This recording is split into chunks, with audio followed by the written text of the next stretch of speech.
So once again, good morning, and this will be our first topic for the MIS, no, Information System in a Global Business Today. So this will be the learning objectives or the course or the learning outcomes for this topic. Okay, so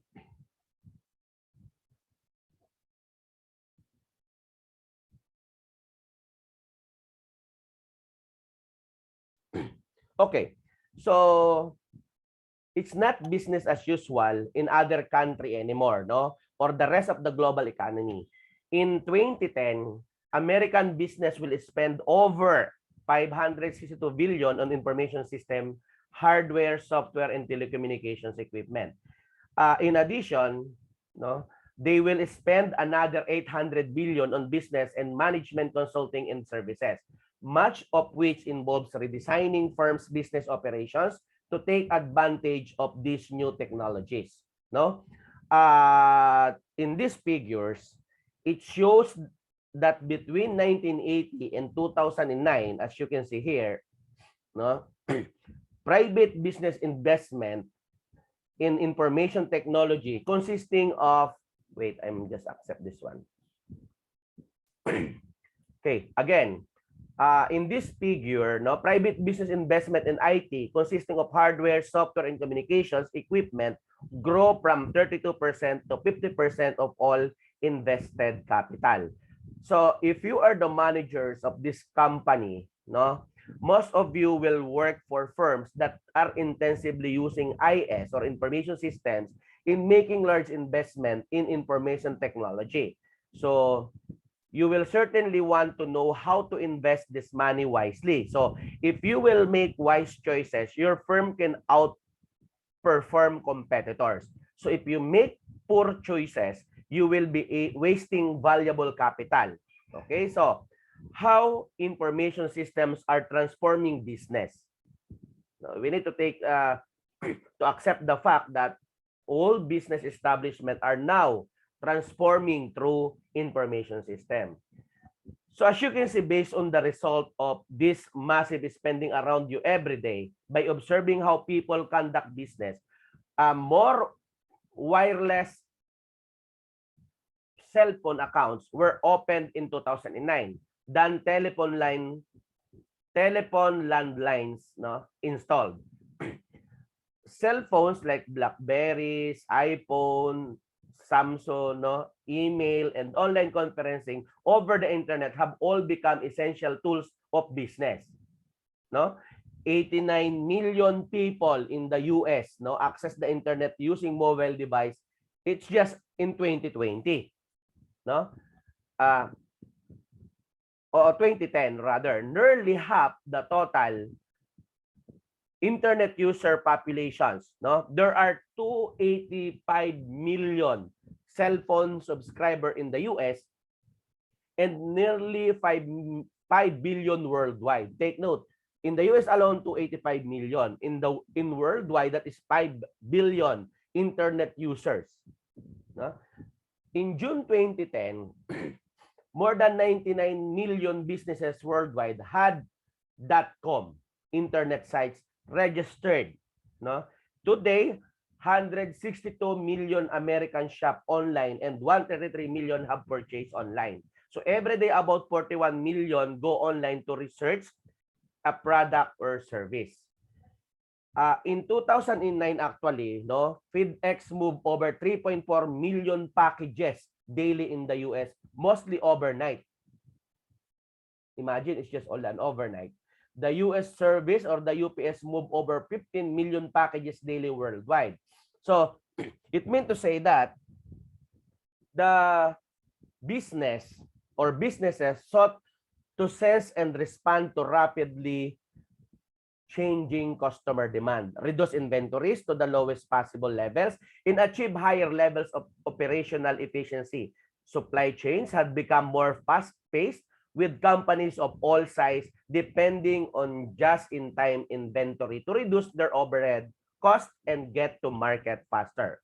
So, despite the recession, of course, at present, this pandemic, e-commerce and internet advertising continue to expand. no? Google's online and revenue surpassed 25 billion, and internet advertising continues to grow at more than 10% a year, reaching more than 25 billion in revenues in 2010 alone.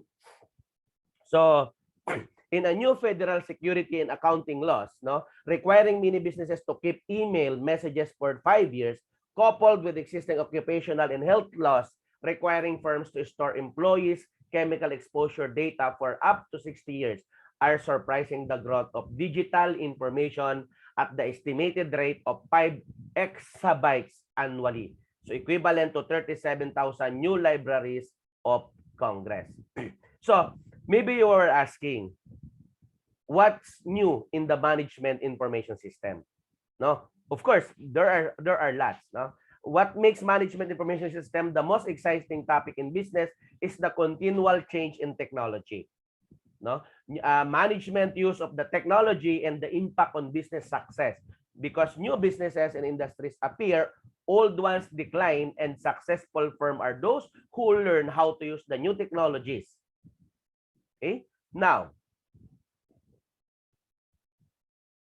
in this table, it summarizes the major new themes in business use or uses of information system. And these themes will appear throughout these discussions in all chapters actually. So it might be a good idea to take some time now and discuss this with you on how management information systems impact the business.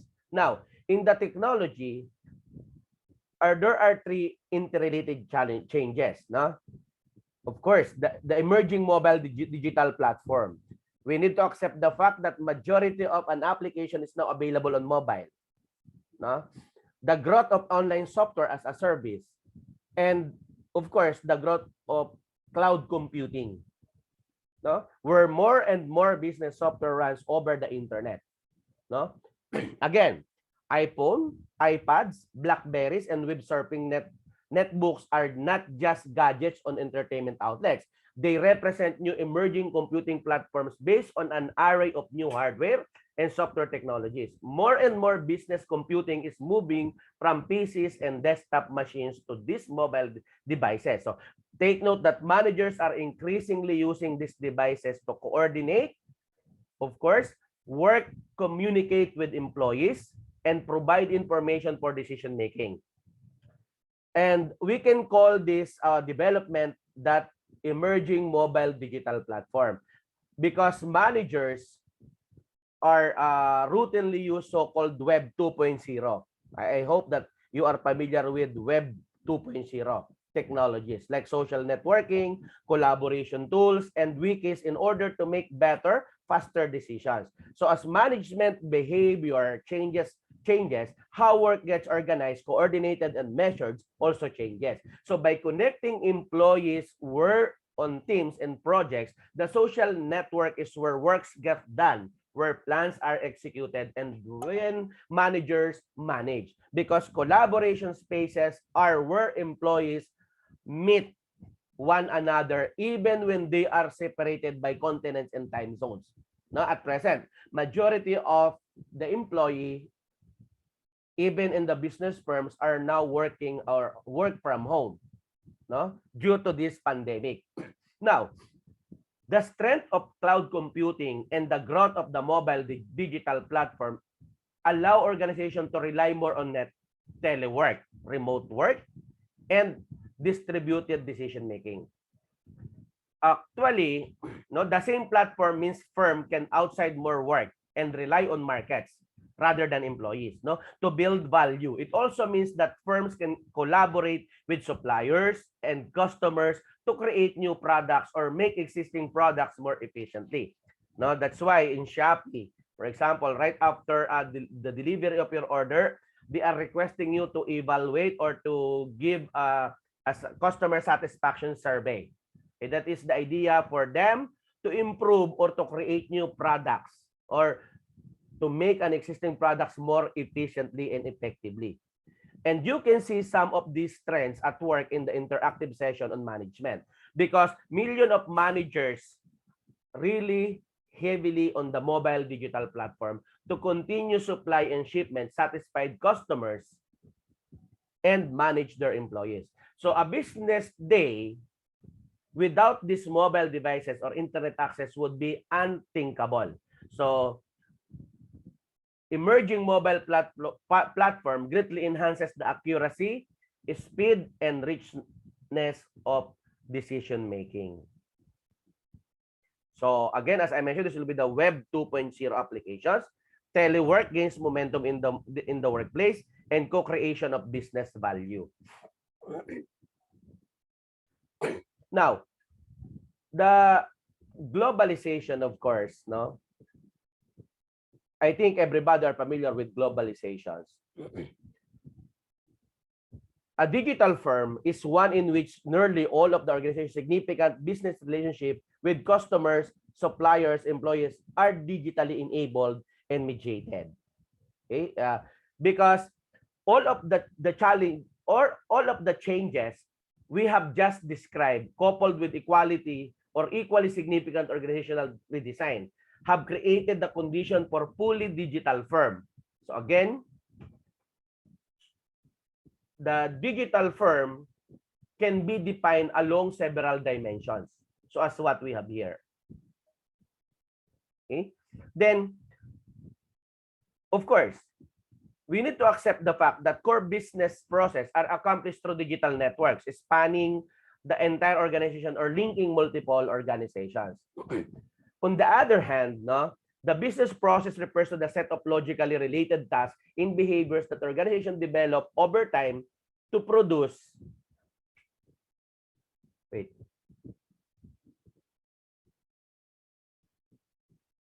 Okay, so 3 minutes. Okay, so again, developing a new product, no, generating and fulfilling an order, that is business processes, no, and creating a marketing plan and hiring an employee are example of business processes. And the ways organizations accomplish their business processes can be source of competitive strength. Okay, so actually, we have what we call K corporate assets. No? Intellectual property, core competencies, and financial and human assets are managed through digital means. In digital firm, of course, any piece of information required to support key businesses decision is, of course, available to any time and any firm, anywhere in the firm. So digital firms sense and respond to their environments far more rapidly than traditional firms. So giving them more flexibility to survive in turbulent times. So digital firms offer extraordinary opportunities for more flexible global organizations and management. In digital terms, in digital firms, both time shifting and space shifting are the norm. And time shifting refers to business being conducted continuously 24/7. Alam naman natin yan. Rather than in narrow workday. Time bounds of 9 a.m. to 5 p.m. When we say space shifting, means that work takes place in the global workshop as well as within national boundaries. Work is accomplished physically whenever in the world is it best accomplished. Take note, many firms such as Cisco Systems, 3M, and IBM are close to becoming digital firms using the internet to drive every aspect of their business. And most other companies are not fully digital, but they are moving toward close digital integration with suppliers, customers, and employees. So many firms, for example, are replacing traditional face-to-face meetings with virtual meetings using video conferencing and web conferencing technology. So I think that's it for today. Since it's already time, then we may continue this discussion this coming Wednesday.